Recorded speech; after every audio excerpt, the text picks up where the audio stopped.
Tonight on CBC Vancouver News.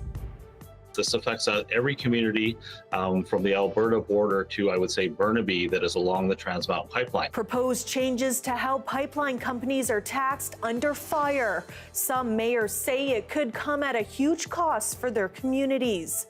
Plus, Canada's top court is expected to make a decision next week about whether hundreds of ostriches in BC's interior will be killed. This is CBC Vancouver News.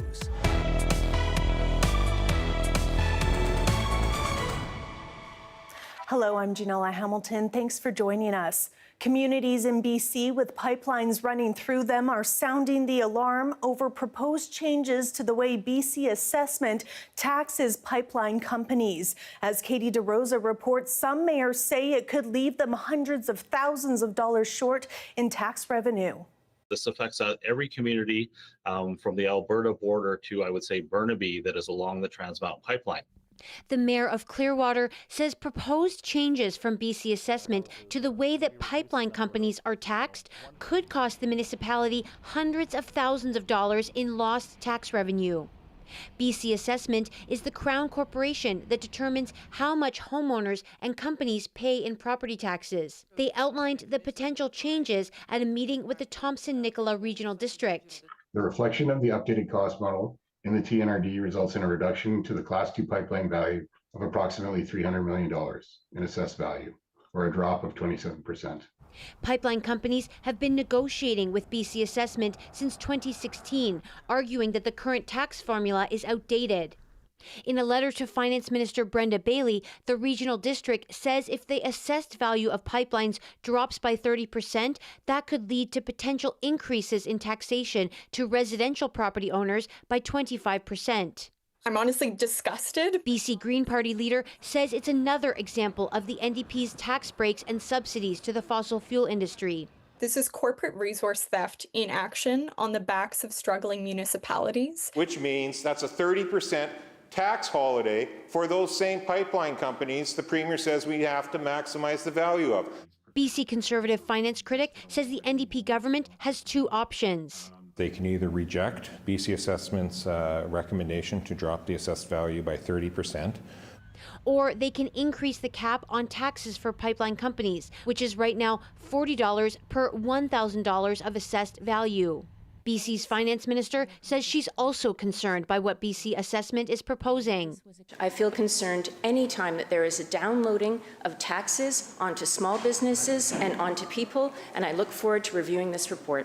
Bailey says she'll make a decision on the issue in November. Katie DeRosa, CBC News, Victoria. The fate of hundreds of ostriches on a farm near Edgewood could be decided next week. The Supreme Court of Canada is set to issue a decision next Thursday on whether to hear a last-ditch appeal by Universal Ostrich Farm that is challenging a cull of its entire flock. Brady Strachan has the latest. The decision by Canada's highest court is expected to arrive next Thursday, November 6. If the court elects to not hear the case, it will mark the end of all legal appeals by the Universal Ostrich Farm to stop the cull of roughly 300 birds. For more than a month, the Canadian Food Inspection Agency has been at the ostrich farm on a rural property near Edgewood, preparing to cull the large flock of birds due to avian flu concerns. Assisting the agency, dozens of RCMP officers tasked with keeping the peace and allowing the agency to conduct its operation.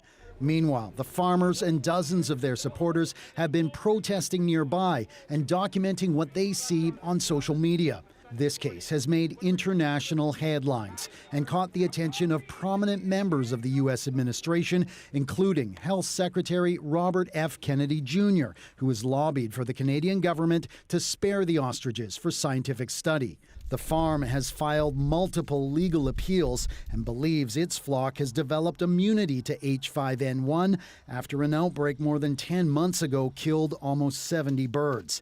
But the CFIA maintains the ostriches must be culled, citing internationally recognized protocols and the risk of the H5N1 virus mutating to a form more easily passed on to humans. Now, tensions remain high on the farm as farmers and their supporters await the court's decision. In a statement on Friday, the agency says it has not killed any of the ostriches, countering a claim supporters of the farm have widely shared on social media. The CFIA also issued a warning that anyone attempting to obstruct their operation could risk charges under the Health of Animals Act. Brady Strachan, CBC News, Kelowna.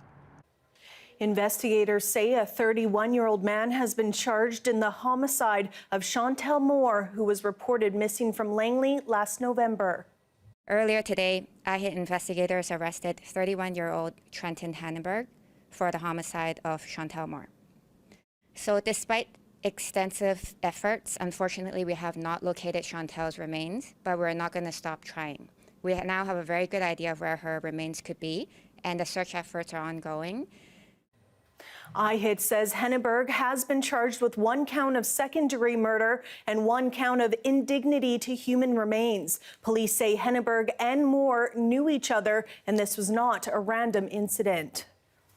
Parents, the school board, and the mayor of Gibsons are all raising concerns about a dangerous intersection and calling for immediate changes. As Alana Kelly reports, the province is aware of those concerns, but so far nothing is being done to improve safety. Just meters away from where I am standing, there are 3 schools, and right in between is the main highway for the Sunshine Coast and ferry traffic. This corner has had crashes and close calls, causing concern for the community. My God, he just hit a sign. He hit 2 road signs. This was 3 years ago, and it happened again in the same spot. Watch as the logging truck crashes into the sidewalk. Fortunately, there were no injuries or fatalities. The mayor says it's just a small part of what children are dealing with trying to get to school. There is a lot of havoc of cars. It's a very steep hill, so there are challenges with sight lines when cars are taking left turns. It's a high-traffic area for pedestrians and drivers, with more than 1,000 students converging on the area. One parent is distraught over what he's witnessed. It's a recipe for a disaster. It is a mess. It's a spaghetti bowl of chaos. We need something changed there. He suggests simple, short-term solutions. Repainting the lines, installing a few new signs, informing drivers along Highway 101 that this is a school zone. That elementary school is the heartbeat of our community. Highway 101 falls under the jurisdiction of the province. It's a completely urgent issue. The Ministry of Transportation and Transit is aware of these concerns and is currently reviewing this stretch of highway to make it safer and better, saying in a statement, part of the ministry's review will include a review of crosswalks, as well as signage indicating speed limits in this area. The school board wants changes sped up before a tragedy happens. All the things that we've done to increase safety at this intersection, such as hiring a crossing guard for those busy times, publishing safe routes to school, aren't going to save a kid in that situation. A crossing guard tells me there are surges of traffic throughout the day at this intersection during the morning and afternoon for school pickup and drop-off, and also during the ferry rush. So while the mayor and school board wait for changes, they hope everyone will do their part to keep this community safe. Alana Kelly, CBC News, Gibsons. A well-known restaurant in Vancouver's Chinatown has closed for good after the City of Vancouver terminated its lease. As Jana Bailon reports, it had been a fixture in the community for decades. For many in the Lower Mainland, this Chinatown restaurant has been home to 3 decades worth of memories. I don't miss a beat in terms of being in Chinatown multiple times a year at Flota. Celebrating Lunar New Year, association anniversaries, weddings. Flota at Chinatown Plaza is known for its dim sum, and with up to 1,000 seats, it's hosted banquets for local community organizations and generations of families. Now, the restaurant sits empty with the lights off. On the door, a letter saying its lease has expired. The City of Vancouver, which owns the mall it's in on Kiefer Street, posted it last week. In a statement to CBC News, the city says Flota's lease ended in September and was extended through to Christmas and the Lunar New Year. It goes on to say that the tenant did not provide a clear plan for future operations and has accumulated a significant amount of unpaid rent. The restaurant manager, Brian Yu, disputes this. He says they've been paying rent and weren't aware of outstanding charges until after the city said their lease would be terminated. One city councillor says he expects work to be underway to find a new tenant while the aging mall undergoes improvements. I understand there's a significant amount of tenant improvements that are going to be necessary with any new operators, so that's going to add to kind of the lull in activity at this space. This community leader says while it's sad to see a legacy business go, he's hopeful what's next will bring life back to the mall. It's been, a sad situation for a long time, and I think the community wants to see a place where business and economics thrives. For now, with festivities like Lunar New Year coming up, we're scrambling around to think about where else can we go. He says it's one of the latest businesses to close in the neighborhood. Yet another cultural loss for the Chinatown community. Jonna Bailon, CBC News, Vancouver. The town of Qualicum Beach has decided to purchase the Eagle Crest Golf Course lands. As Claire Palmer reports, a tentative agreement had been in place for months while the town held public consultations. This golf course, now municipal lands. The town of Qualicum Beach announcing it will be going through with an $8.5 million purchase of the Eagle Crest Golf Course. It's been described before as a once-in-a-generation opportunity, and so I'm pretty excited to be a part of it. Sales says the project would be funded through the cost of redeveloping portions of the land into housing with minimum cost to taxpayers. The rest of the land to be a mixture of parkland as well as a 9-hole golf course. He says it's a creative housing solution that meets the needs of Qualicum's aging population. The most creative solutions, I think, in the future are going to be where organizations, governments, or private organizations really stretch the boundaries of what they traditionally do and start to look at things from a different perspective. Linda Lapierre has lived in the Eagle Crest neighborhood for 10 years, where she enjoys walking her dog.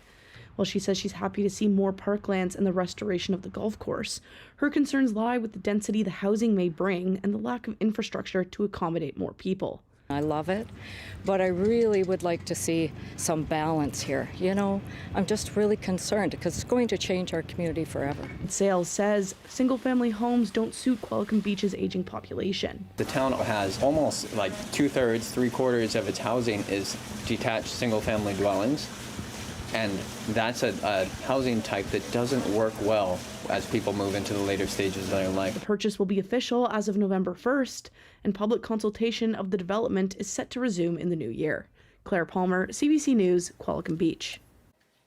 With heavy rain and stormy weather hitting much of the province, experts are warning residents of an increased risk of localized flooding. And if we get into that stage of seeing the potential for floodwaters in low-lying areas, roads that might be kind of, or river crossings that might be inundated with water, to really not drive through those. Those can be really hazardous. The BC River Forecast Centre suggests keeping drains clear of all debris, including raking away any leaves. And here to talk more about those soggy conditions is Paddington the Bear, complete with his umbrella. That's right. I thought it was appropriate for today. I planned my costume as soon as I saw the forecast. Well, we've got more heavy rain on the way for tomorrow morning on the south coast. The trick-or-treating, I know, has been quite wet. Many folks getting a fair dousing, especially if they went out earlier in the day. We did have rainfall warnings in place in several places. With that being said, a lot of that rain has come down, but there will be another wave of it, again, especially for southwestern BC as we get into tomorrow morning. Now, we did see some clearing up. We're seeing some clearing up, and we'll continue to, but that next wave is on the way. If you're in the interior, great conditions for trick-or-treating, much better than here on the coast. With that being said, some gusty conditions did pick up in the central interior. Unlikely to return tomorrow, though. Janella? All right, we'll check back in with you in a little bit. The spooky festivities continue this Halloween weekend. After the break, we'll bring you a look at what to expect at the Parade of Lost Souls this Saturday.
Surrey Mayor Brenda Locke says she wants to see more support from the BC government to address a rash of extortions and shootings in her city.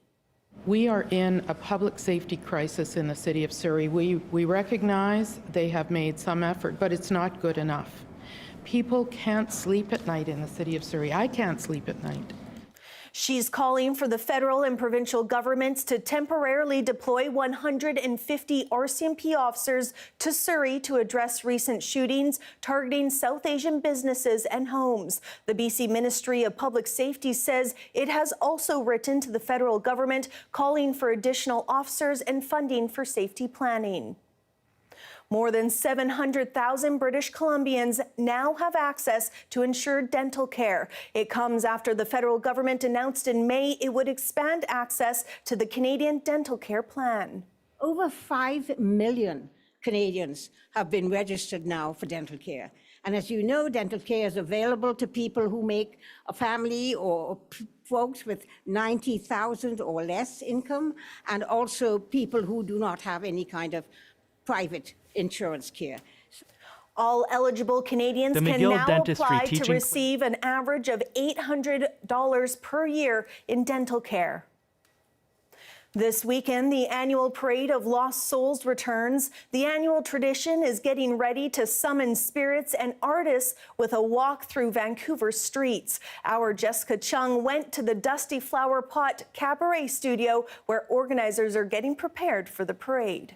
So can you take me through what we can see behind us and some of the prep for the parade? Yes, we're in the Dusty Flower Pot Cabaret studio where we do the preparations, but also throughout the year it's available as a rental space and it's a venue for us. So you can see our huge dragon, our bar. We host slow dance speed dating here too. And there's also an upstairs with a costume collection and a stage as well that's being used for prep right now. And behind us, what do we see behind us here? Well, we've got our big heads, so we've got 6 of these now, and they come out for the parade, of course. Our disco theme work, we've done a disco musical, so we do a lot of that, disco heads and signage. I mean, we just bring it all out for the parade because it's such a huge event. Yeah, absolutely. And this is a huge event, especially in East Van, a staple, as I said. But of course, just like a lot of arts events, challenges are coming, you know, the past years. Can you talk a little bit about what you've been seeing? Well, our funding decreased by 50% last year, unfortunately. And so we're having to rely a lot on fundraising, our own fundraising, which is the after parties. So when people buy a ticket to the after party, it's directly funding the Parade of Lost Souls. And also we have had a displacement of our kind of home location at the parade, which used to be Britannia. And yeah, to speak to that, and then also challenges here at our venue, it seems like the issue in Vancouver is a lot of, you know, a single person causing a great deal of, well, one complaint, maybe displacing a whole festival. And that is what happened in kind of both cases. So the squeaky wheel getting all the grease is what I see as a little bit of an issue in Vancouver, and that arts need to be protected, especially pre-existing arts. Yeah. This festival has happened in that area since the early 90s, and one person complaining can displace the entire thing. Yeah. So, and that's really tough, and you talk about how important it is. Can you just quickly, very quickly, in maybe 10 seconds, talk about how important something like this is in the community? It's hugely important. It's where people meet each other. It's where people get to know each other better.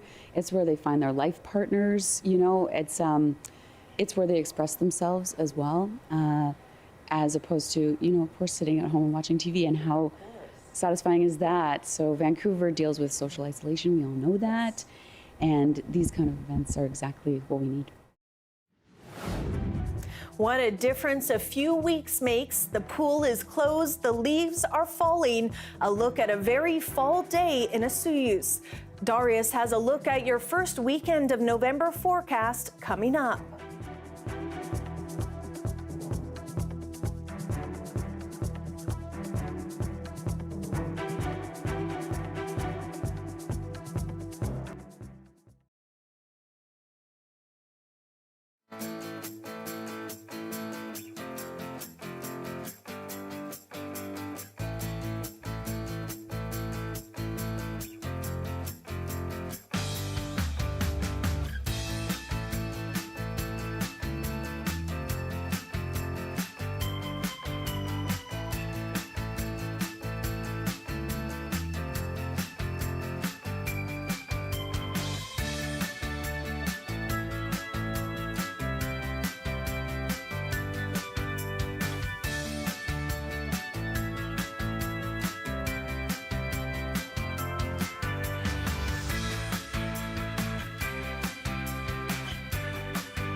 A wooden totem pole has been returned to its ancestral home in Nisga'a territory after almost 80 years away. As Wamish Hamilton tells us, it's been a journey home for the pole and for a man with family ties to it.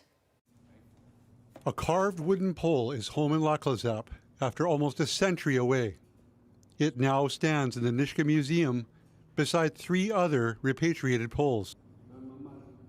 Village residents revere the pole, and it is deeply meaningful to Tony Robinson, who filmed the pole's journey north. All this footage is his, as he followed it from Vancouver back to where his family helped carve it. Both found their way home. For the longest time, I couldn't pronounce the village name on my status card. I was taken when I was 2 years old, so I always knew I was Nisga'a. I was disassociated from the actual culture.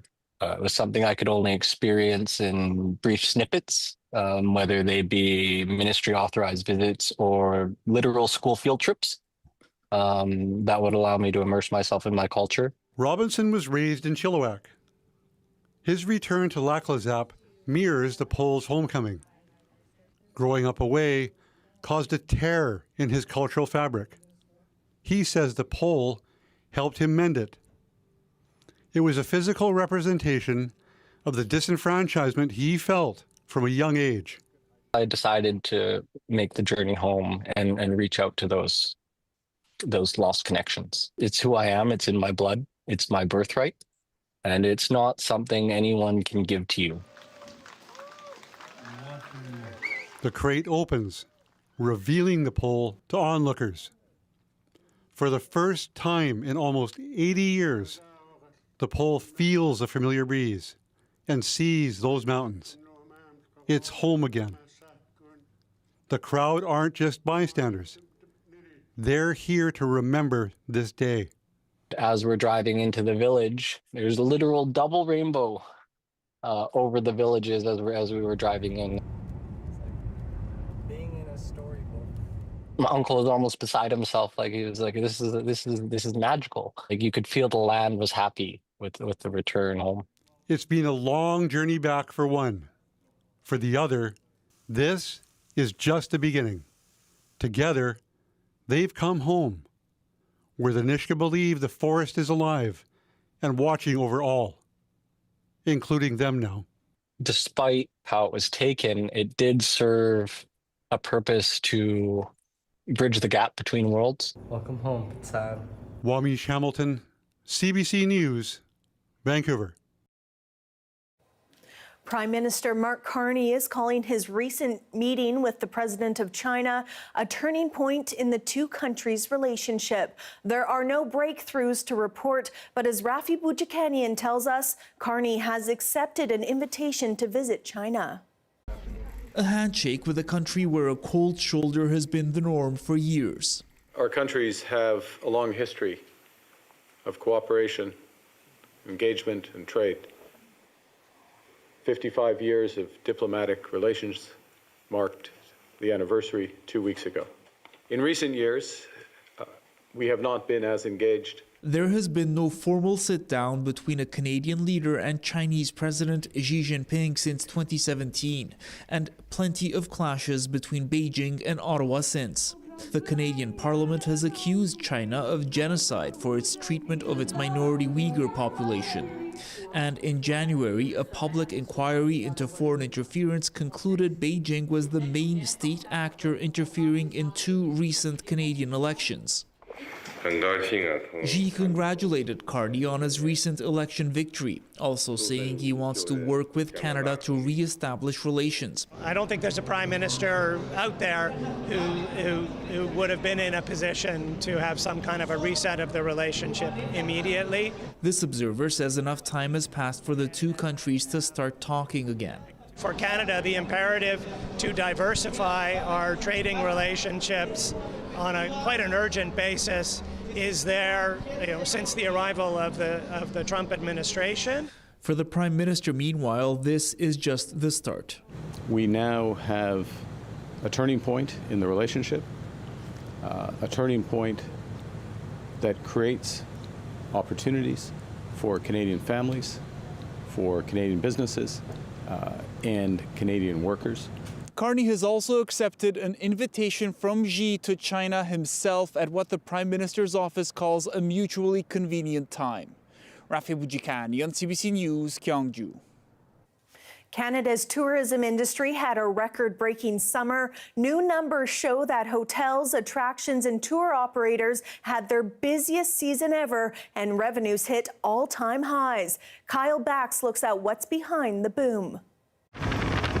Up, down, and around the mountains in southwest Alberta, Brent Coinberg has never taken so many travelers on guided tours. The tourism this summer was really good for me. We probably quadrupled how many tours we did and how many people we took through. Business was booming, with nearly half of his customers from abroad. He's not alone, as it was a banner year across the country. New figures from Destination Canada estimate record high revenue for the tourism industry this past summer, nearly $60 billion, up 6% compared to last year, with most regions in the country experiencing a tourism bump. We look at a metric called forward bookings, and for the past few months and months before the summertime, we were seeing bookings growing from all of our target international markets and from Canadians who are looking to travel domestically. Much of the tourism spending in Canada was by Canadians, as many choose to spend their travel dollars at home, fueled by national pride amid a trade war with the U.S. and Donald Trump's threats to annex Canada. Domestic tourism was up 7%. At the same time, revenue from overseas travelers climbed even higher, a 10% jump compared to last summer. One notable drop was from the U.S., a slight decrease of about 2%. It was down, as we were expecting to see. Regardless, it will be a summer to remember in the tourism sector and financially providing a much-needed economic boost for the country. Kyle Bax, CBC News, Calgary.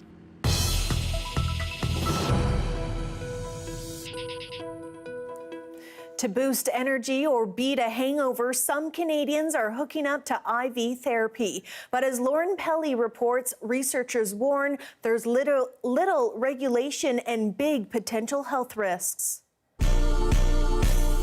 Social media is filled with ads for intravenous therapy, cocktails of vitamins and supplements that cost hundreds of dollars and get injected right into someone's veins. The growth that you're seeing probably is in part because there is so little regulatory oversight. This researcher studied the booming business of IV therapy south of the border.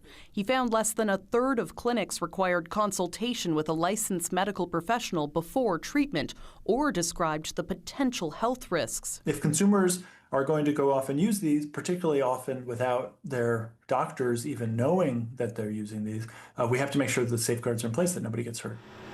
The risks can include potential cross-contamination, adverse reactions, or even serious infections. Good morning. Good morning. At this wellness center in Mississauga, team members told us they adhere to strict safety standards for their IV offerings, including a sterile environment, patient exams, and vital checks. But this naturopath says one customer told her she passed out during a session at a different facility after being given a partially frozen IV bag. This really concerns us as providers of this treatment because it can be very dangerous for the patient. Across Canada, CBC News found private IV clinics often fall into a regulatory gray zone, similar to the U.S. Health Canada authorizes intravenous health products, while a patchwork of provincial watchdogs monitor workers, such as naturopaths, physicians, or registered nurses. Only some regulators actually inspect the clinics directly. Unfortunately, I think these IV clinics, they're falling through the cracks. One of Canada's top experts on health and wellness trends says the bigger issue is there's often no evidence backing up claims about health benefits. I think that these products should be viewed as a major red flag. Doctors told us if you're sick, seek medical advice. And if you're healthy, there's typically no need for any type of intravenous therapy. Lauren Pelly, CBC News, Toronto. The oldest costume shop in Montreal, home to more than 15,000 outfits. We'll check it out after the break.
Well, if you're in Montreal and in need of a last-minute Halloween costume, look no further than Joseph Ponton Costumes. As Atafa Peda reports, the historic shop has been in business for 160 years.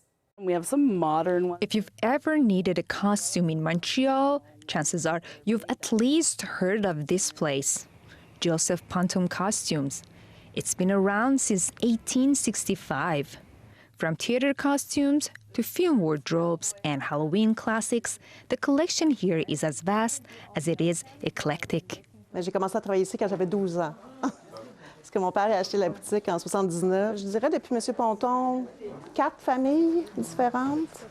Fait que nous, on a acheté d'une famille qui sont restés là un bout de temps quand même pour nous diriger, savoir comment ça fonctionnait puis tout ça. The shop's story began in the 19th century when founder Joseph Ponton bought a collection of theater costumes from a bankrupt French theater troupe. What started as a side business behind his barbershop turned into a Montreal landmark. For more than 150 years, the rags at Joseph Ponton have held the city's imagination, one costume at a time.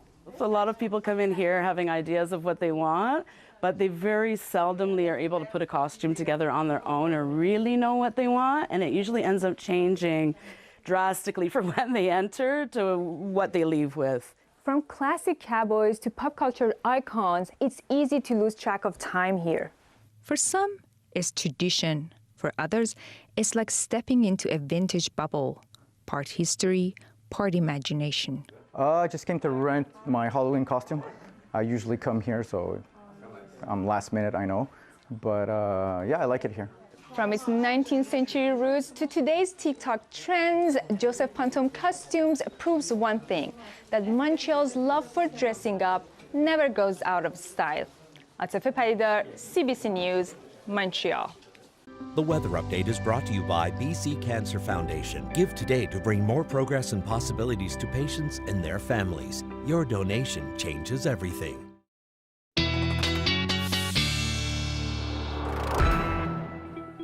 Paddington Bear is back with another look at our weather, and our Halloween conditions are looking like what, Paddington? Well, we have had a fair amount of rain in those prime trick-or-treating hours, but things have lightened up a little bit in many places, many parts of Metro Vancouver, many parts of the island especially. And in the interior, most places didn't really see much in the way of shower activity. Also, a little bit of good news there. I will say, even though we have been wetter here on the coast than the interior has been, we at least have had the temperatures on our side. And no, it's not that the only reason I'm mentioning this is so I get to show this fun graphic. Things have been pretty nice. They've been pretty seasonal.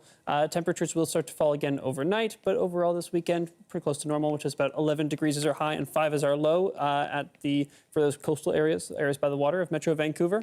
Now, of course, we've looked at this a few times this week already, but that low pressure system that's been steering that moisture our way, that is dissipating. Doesn't mean there is going to be another wave of that coming probably mid next week as another low rolls in. But for now, we'll get a little bit of a reprieve as the weekend finishes off. That being said, we do have another wave of precipitation coming to the coast as we get into tomorrow morning. It could be heavy rain at times, especially for parts of Vancouver Island. Those places that have already seen some very heavy rain, probably going to get hit again.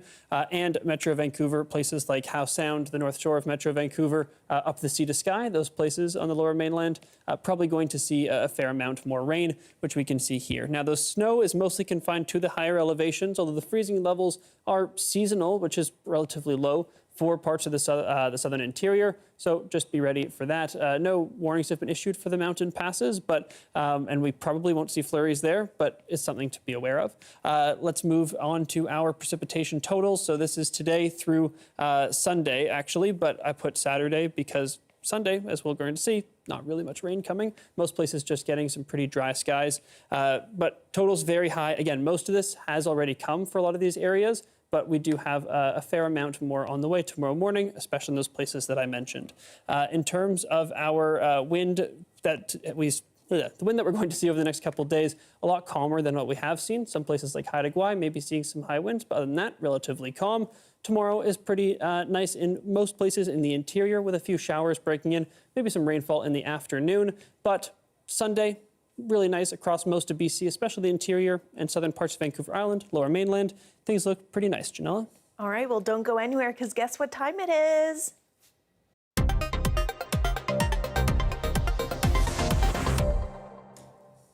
It's Fun Fact Friday, Spooky Edition, and Darius is here with a bit of a Halloween-themed trivia. Darius? That's right. It is Halloween, and for folks who don't know, every week on Friday, we do a quiz on the afternoon BC radio shows, and Janella, I thought we would do a little bit of that for our fun fact this week. Let's do it. So let's start with jack-o'-lanterns, a staple of Halloween. And if you're going to make a jack-o'-lantern, you put a candle inside so that it can glow. But right now, paraffin wax is just what candles are made of. But back in the 19th century, it was very different. You would probably get, if you were lucky, a spermaceti candle. So tell me, Janella, what animal were spermaceti candles made from? Bears, wolves, whales, or moose? Maybe moose? Total guess. I'm sorry, the answer is whales. Oh, interesting. The trick is in the name. Sperm, like sperm whales, is where the name comes from, thankfully. Let's move on to our next question. This is a beautiful castle in Transylvania. What else is in Transylvania? Well, vampires, of course. And you've probably heard that vampires have some unique things about them.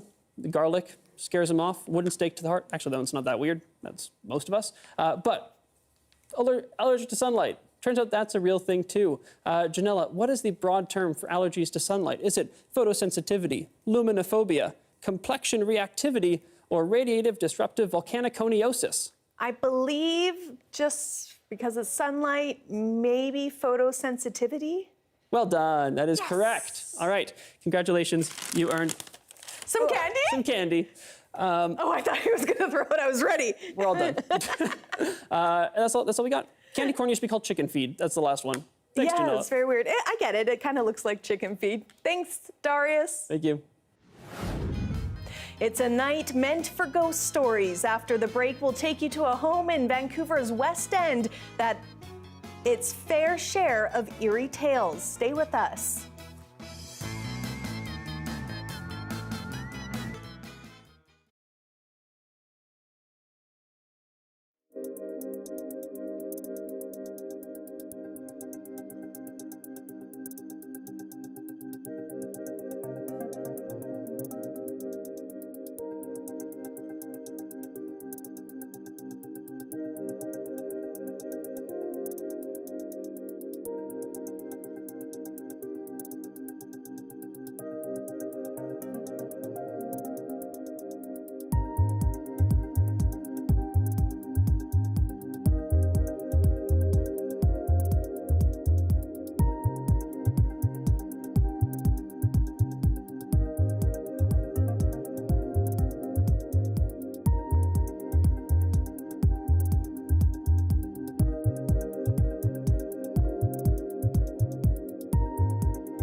Hi, I'm Amy Bell, and this is your CBC Inbox.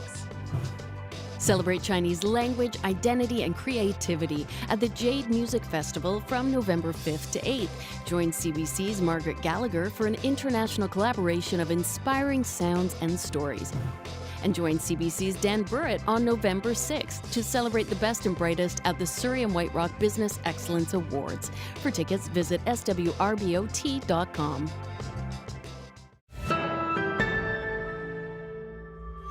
A Victorian home in Vancouver's West End has a long history and some ghost stories, too. The CBC's Amy Bell and Lawrence Watt step inside the Roadhouse Museum to explore its past and the eerie tales that surround it. In Vancouver's West End, nestled among the trees and apartments, stands a relic from another time, the Roadie House. Built in 1893 for Gustave and Matilda Roadie, it's one of the city's best preserved glimpses into Victorian life, and some say, into something beyond it. Over the years, visitors have described curious things. The sound of horse hooves from a long-ago milk cart delivery. The scent of cigar smoke in an unoccupied room. But is it just overactive imaginations and the settling of an old house? Or the sound of spirits? Lawrence Watt and I decided to be brave and step inside the Roadie House Museum to see if we could see any friendly ghosts. But we were greeted instead by two very friendly, very much living people. Lydia Williams is the owner of Ghostly Vancouver Tours, and she's guided many people to the city's most haunted spots and has had her fair share of otherworldly experiences. Vanessa Zappala is also a paranormal researcher and identifies as a psychic medium. She has many tales to tell, and both have intimate knowledge of Roadie House. The Roadie family, who were Vancouver's first bookbinders, were the first occupants of this house. They had 7 children, 5 of which survived, and they lived here until 1924. Afterward, it became a rooming house, and then it fell into great disrepair. In fact, the whole block fell into great disrepair. The city took it over. It took many years of planning, and then finally they decided to restore the house back to its Victorian roots, and it opened up as a museum in the 1990s. Working events, I was here at night closing up by myself until I made my husband come along, and I found that strange things would happen, strange noises, lights, or I would see shadows or things moving around. And then other people started opening up about their experiences. I started bringing in psychic mediums who told me about the spirits that they were seeing. I know that as we were here in the beginning, that I could definitely sense that there is a person here, but the person, I felt that there was various spirits here, but the person that I'm feeling the most is an older lady. So I saw her shorter with kind of grayish hair, and so I'm not sure if that's Mrs. Roadie. Mrs. Roadie was 4'11". Okay, yes, this was definitely. Well, Okay. hello, Mrs. Roadie. Yes, Thanks hello, for Mrs. letting us Roadie. into your house. When I did tours back in 2021 and 2022, people would go through the house, I think sensitive people would go through the house, and they would report areas where they felt activity. And there was a bit of a triangulation that happened between the den, the parlor, and the girls' room, were the 3 major hotspots. How do you talk to somebody who very firmly does not believe in the supernatural, that does not believe in the paranormal experiences at all? I think we have different approaches. I'm married to someone who's an accountant who never believed in it, though he's getting there. Just let them be. People enjoy it, ghost stories. It's got to be at their own pace, and really it's about personal experience. And until you have personal experience, or sometimes multiple personal experiences, because people can talk themselves out of paranormal activity or things that are happening, you're not going to really get there. And what about, I'm just distracted by the clock. Does that always go off? No, that never goes off. I'm not kidding. I volunteered for years, and I don't think I'd ever hear that clock go off. Well, shall we explore the house a little bit? So this would have been the parents' bedroom back in the day. The warmest room in the house they saved for themselves, because of course it was close to the kitchen.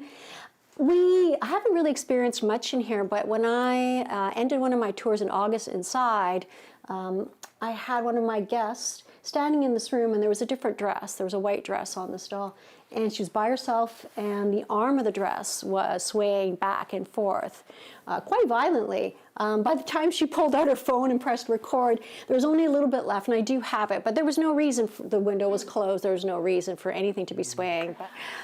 So this was Mr. Roadie's den. This was an addition to the house that he built. He wanted his own man cave where he could read the paper, he could smoke his pipe, and he could wash his, I think he had 3 large St. Bernard dogs. He had 3 large St. Bernard. And this was a hot spot, male energy for sure. And some people actually even claim to smell pipe tobacco in here. I know it's a non-smoking house, so we think that could have been a residual from Mr. Rohde's days. Well, I have felt him here. Okay. It has a different scent in here. It's got that sweetness to it. Well, I have felt him here, and you wonder, okay, why would he come back? They left in 1924. This is a house that he had, that they worked hard for, they built, right? And they had their kids here, and so sometimes I feel him. So I just feel that he comes and checks to see what's going on, how's the house, and just memories. This is the most terrifying room for me because of those two sweet dolls that like to stare at you in this room. When I closed up the house after an event, I would close my eyes, reach blindly for the light, and try to slam the door, only because I felt absolutely sure that there's something going on with these dolls, and I frequently get activity, see it flashed red around them. I think they know I'm terrified of them, and I think they enjoy teasing me about it. So again, briefly explain for people, what is this? What is this and what's going on when we see this red flashing? It's called an EMF meter, and really it measures current or electromagnetic energy. It could be used as an electrician's tool. So if you go near a router or if you go near a hydro station, this meter will go off because it's measuring the current. So the ghost hunting theory is if we can eliminate anything explainable, like are we too close to an outlet or something that's emitting current, if we can eliminate all that and it goes off, we are picking up ghost energy because they have similar energy. So yeah, I'm definitely feeling tingling. So we want to thank the spirits of Rohde House for entertaining us, for having us in their home, for letting us tell their stories. But we would like to tell the spirits that this is where they stay, that they are not allowed to come home with us. This is their home, we have our own home, and this is where we part. Thank you. Thank you. Thank you. Oh, the dolls are creepy. Always. Have you ever seen a ghost? No, but I have to say sometimes my dog looks at the corners of ceilings or at the wall, and it freaks me out a little bit. Yeah. So you better stay away from me, Mr. Ghost. I hate horror movies for the same reason. Thanks for being with us tonight on CBC Vancouver News at 6. To keep up to date with all the latest news, you can always visit our website at cbc.ca/BC.